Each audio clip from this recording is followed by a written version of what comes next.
அஜித் பட ரிலீஸ் தள்ளி போனது ஏன்? இதுவரை வெளியாகாத திடுக்கிடும் தகவல். அஜித்தின் என்ன இருந்தால் திரைப்படம் வரும் பொங்கலுக்கு ரிலீஸ் ஆகும் என உறுதியாக அவரது ரசிகர்கள் நம்பிக்கொண்டிருந்த நிலையில் திடீரென படத்தின் ரிலீஸ் தேதி தள்ளி வைக்கப்பட்டது. இதற்கு பல்வேறு காரணங்கள் தற்போது கூறப்படுகிறது.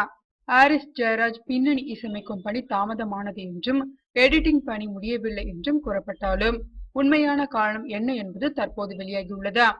ஷங்கர் இயக்கிய ஐ திரைப்படத்தின் தமிழக திரையரங்கு உரிமையை மதுரை அன்புவின் சகோதரர் அழகனின் கையில் இருப்பதால் என்னை அறிந்தால் படத்தின் ரிலீஸ் உரிமையை வைத்துள்ள மதுரை அன்பு அஜித் படத்தின் ரிலீஸ் தேதியை தள்ளி வைக்க சொன்னதாக கூறப்படுகிறது.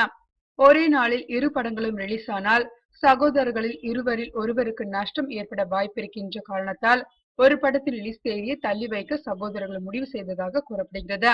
அஜித்திற்கு என பெரிய மாஸ் இருப்பதால் அந்த படம் எப்போது திரையிட்டாலும் வசூல் செய்துவிடும் என்றும், ஆனால் ஷங்கர் படத்தை பொங்கல் போன்ற பண்டிகையில் ரிலீஸ் செய்தால்தான் வசூல் பார்க்க முடியும் என சகோதரர்கள் முடிவு செய்திருப்பதாகவும் செய்திகள் கூறுகின்றன.